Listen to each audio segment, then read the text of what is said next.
Om Shanti. Good morning. 11 नवंबर 2022 आज शुक्रवार है।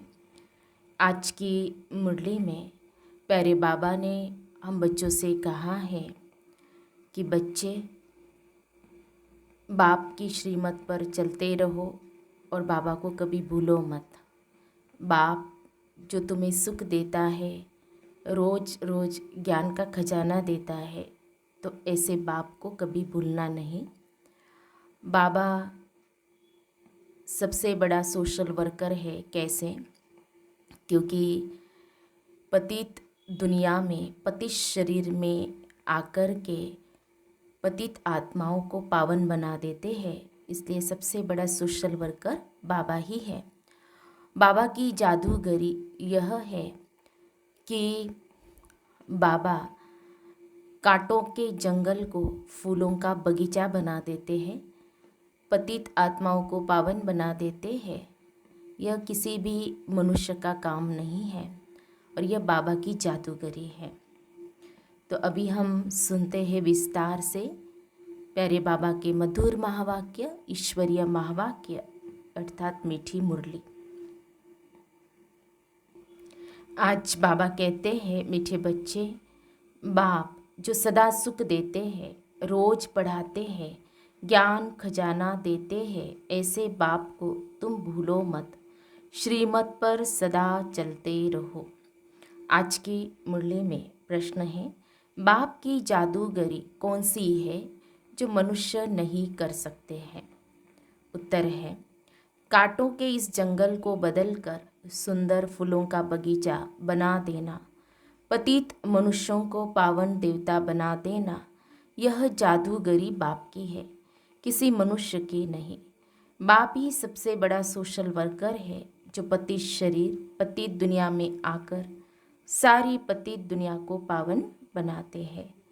मुरली में गीत बजा है, बचपन के दिन भुला न देना, आज हंसे कल रुला न देना। ओम शांति। बच्चों ने अपने लिए गीत सुना। तुम हो मात पिता के क्षीर अर्थात मीठे बच्चे। बाप क्षीर बच्चों को कहते हैं कि मम्मा बाबा कहकर कल भूल न जाना, अगर भूले तो वर्षा गवा देंगे।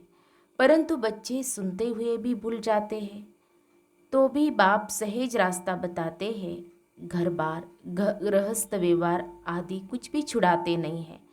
कहते हैं गृहस्थी हो चाहे बैचलर अर्थात कुमार हो, सिर्फ श्रीमत पर चलने का पुरुषार्थ करो।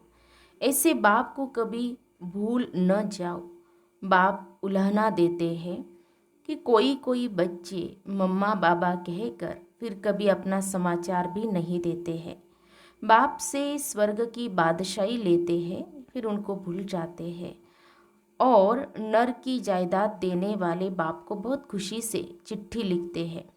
चिट्ठी न आए तो माँ बाप भी मूंझ जाते हैं, सोचते हैं पता नहीं बीमार है क्या। तो बेहद का बाप भी ऐसे समझते हैं कि पता नहीं बच्चों का क्या हाल है। इंतजार होता है ना।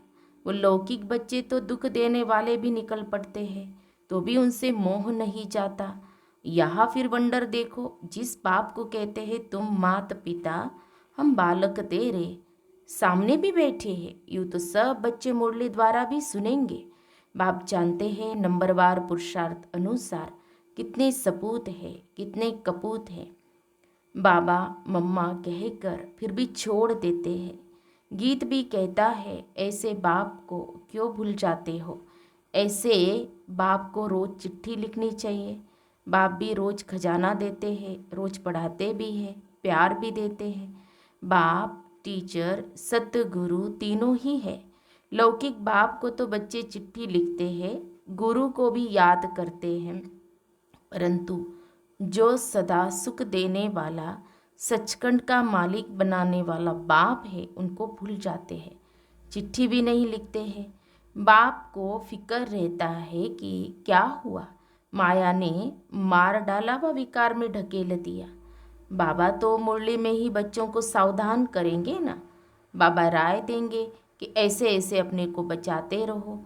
क्योंकि यह है बाप का सबसे बड़ा बच्चा, सबसे आगे चल रहा है। इनके पास सब प्रकार के तूफान आदि आते हैं। महावीर हनुमान इनको ही कहेंगे। आगे रुस्तम होने के कारण माया भी रुस्तम हो पहले इनसे ही लड़ेंगे। बाबा कहते हैं तुमको जो तूफान आते हैं वह पहले मुझे आएंगे। जो बाबा अनुभव भी बताते हैं, तुम कहेंगे बाबा आपको तूफान कैसे आएंगे, आप तो बुजुर्ग हो। बाबा कहते हमारे पास सब आते हैं, नहीं तो हम तुमको सावधान कैसे करें। परंतु बच्चे बाबा को बताते ही नहीं है। तूफान में गुटखा खाकर डूब मर जाते हैं, अपना पद भ्रष्ट कर देते हैं। इसलिए बाप कहते एक दो को याद दिलाते रहो, बाबा को पत्र तो लिखो, हर बात में एक दो को सावधान करो। माया बड़ी तीखी है, गुस्सा मार देती है। तुम बच्चे सारी दुनिया के सच्चे सोशल वर्कर्स हो। वह हद के सोशल वर्कर हद की सेवा करते हैं। यह बाप तो सारी दुनिया का सोशल वर्कर है। सारी पतित दुनिया को पावन बनाना ये बाप के ऊपर है। बाप को ही बुलाते, ऐसे बाप को बाप कहे फिर बच्चे भूल जाते हैं। यह गीत भी कोई का टच किया हुआ है, जैसे कोई कोई शास्त्र भी अच्छे बने हुए हैं जो मनुष्य अपने पास रखते हैं। यहाँ तो शास्त्र चित्र आदि कुछ भी नहीं है। यह चित्र भी अपने ही बनाए हुए हैं। वह सब चित्र है संशय बुद्धि बनाने वाले, यह चित्र है निश्चय बुद्धि बनाने वाले।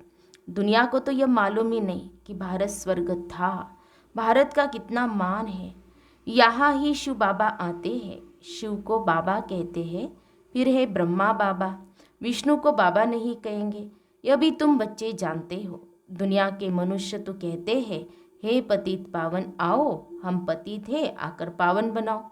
परंतु यह नहीं जानते कि वह पतित से पावन कैसे बनाएंगे, कहाँ ले जाएंगे। बस तोते के मुआफिक बोलते हैं, बिगर अर्थ कुछ भी नहीं जानते। अरे गॉड फादर कहते हो, फादर माना प्रॉपर्टी, और किसको फादर नहीं कहा जाता। विष्णु और शंकर को भी फादर नहीं कह सकते, तो और किसी को कैसे कहेंगे। सब समझते हैं कि गॉड फादर निराकार ही है।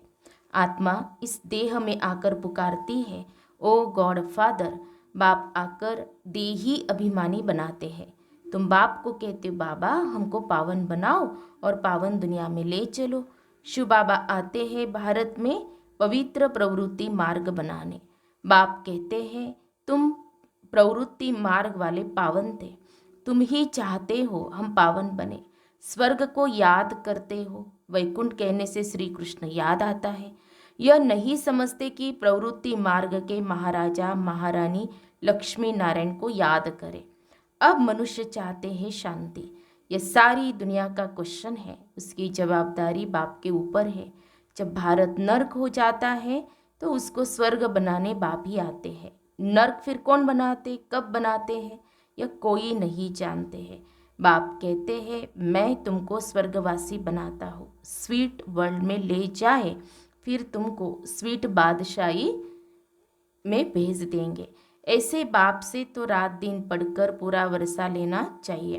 वास्तव में रात दिन कोई पढ़ाया नहीं जाता है। बाबा कहते हैं सवेरे और रात को 1 घंटा रेगुलर पढ़ो।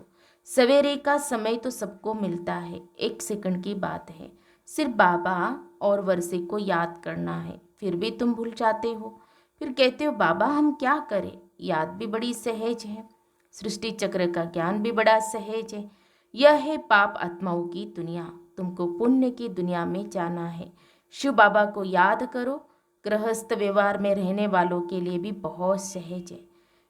तो बाप बच्चों को जरूर याद करते हैं। फलाने की कभी चिट्ठी नहीं आती है, क्या हो गया है। वह जब सामने आते तो पूछता हूँ क्या बेहोश तो नहीं हो गए थे। तो बाप के साथ इतना लव नहीं, पाई पैसा कमाने वाले में लव चला जाता है। बाबा को समाचार देना चाहिए, बाबा हम जीते हैं, खुश हैं। औरों को भी परिचय देते रहते हैं।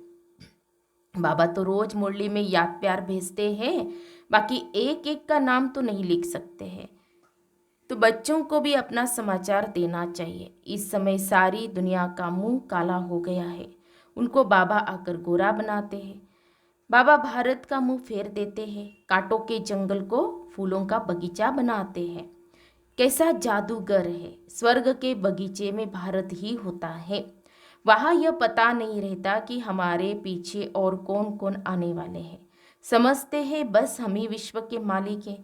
सत्युग को कहा जाता है गार्डन ऑफ अल्लाह। फिर जंगल कोई गॉड नहीं बनाते, वह तो रावण बनाते हैं। रावण पुराना दुश्मन है जिसको कोई नहीं जानते हैं। बाबा पूछते हैं तुम किसकी संतान हो? बाबा हम ब्रह्मा के बच्चे हैं, शिव बाबा के पोत्रे हैं। शिव बाबा ब्रह्मा द्वारा वर्षा देते हैं, ब्रह्मा द्वारा स्वर्ग की स्थापना कर रहे हैं। तुम बाबा के बच्चे बने हो वर्षा लेने के लिए। बाबा कहते याद रखना, भूलना नहीं। कहते बाबा घड़ी घड़ी भूल जाते हैं। अरे तुमको जो नरकवासी बनाते हैं उनको याद करते हो और स्वर्गवासी बनाने वाले बाप को भूल जाते हो।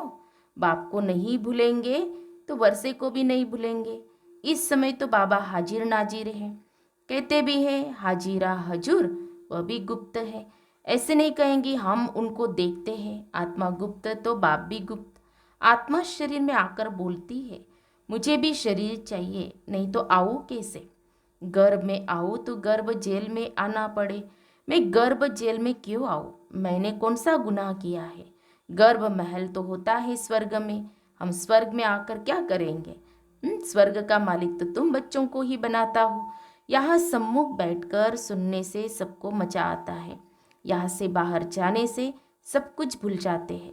21 जन्मों की राजाई लेना और साधारण प्रजा में पद पाना फर्क तो बहुत है ना। भील लोग रोटला खाते हैं, साहूकार माल खाते हैं। फर्क है मर्तबे का, परंतु दुखी तो दोनों ही होते हैं। स्वर्ग में फिर सब सुखी होते हैं, परंतु मर्तबा नंबरवार है। हमको पुरुषार्थ करके उच्च पद पाना है, मम्मा बाबा को फॉलो करना है।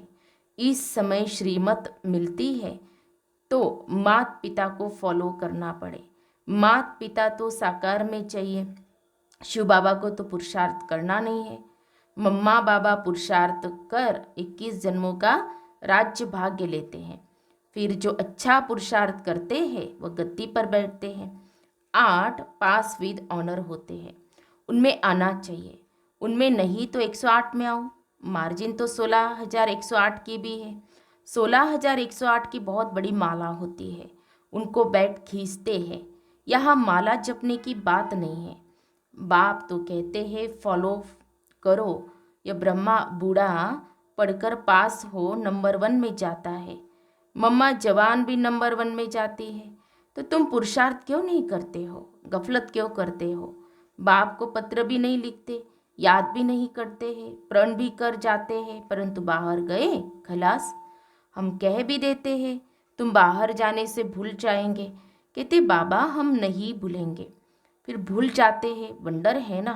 यह है बिल्कुल नई पढ़ाई जो कोई शास्त्र में नहीं है, कोई समझ नहीं सकते।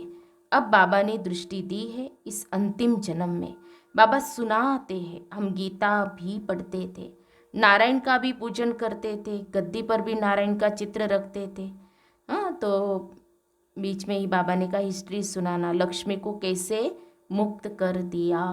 बाबा को, ब्रह्मा बाबा को अच्छा नहीं लगता था कि लक्ष्मी पैर दबा रही है, तो बाबा ने उसको मुक्त किया। और समान तो यहाँ पर लक्ष्मी नारायण का समान चित्र बनाया है। दुनिया वालों से बड़ा युक्ति से चलना पड़ता है। तुम भी गुप्त रीति बाबा का परिचय देते रहो कि बाप और वर्षे को याद करो। स्वर्ग के है देवी देवता, इसीलिए लक्ष्मी नारायण का चित्र बनाया है। पहले त्रिमूर्ति नहीं डाला था क्योंकि ब्रह्मा को देख बिगड़ जाते हैं, परंतु ब्रह्मा बिगड़ काम कैसे हो? बीके बाप को नहीं देखेंगे तो काम कैसे होगा? बाप कहते हैं गीता में लिखा हुआ है मन मना भव मध्याजी भव, चाहे मुक्ति का व जीवन मुक्ति का दोनों वर्षा मैं दे सकता हूँ और कोई नहीं। बहुत समझने की बातें हैं।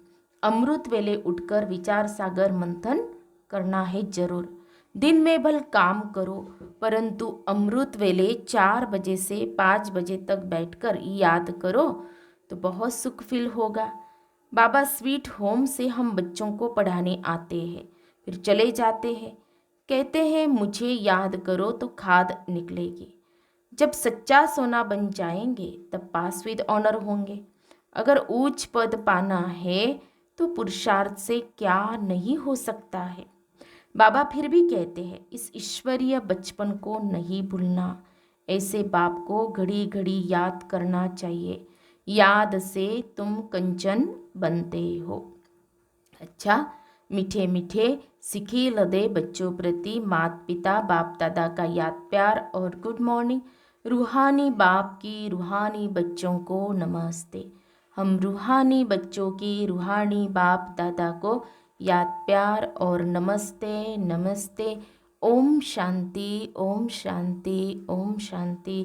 गुड मॉर्निंग बाबा, शुक्रिया बाबा, थैंक्स बाबा, पद्मा पदम शुक्रिया बाबा आपका।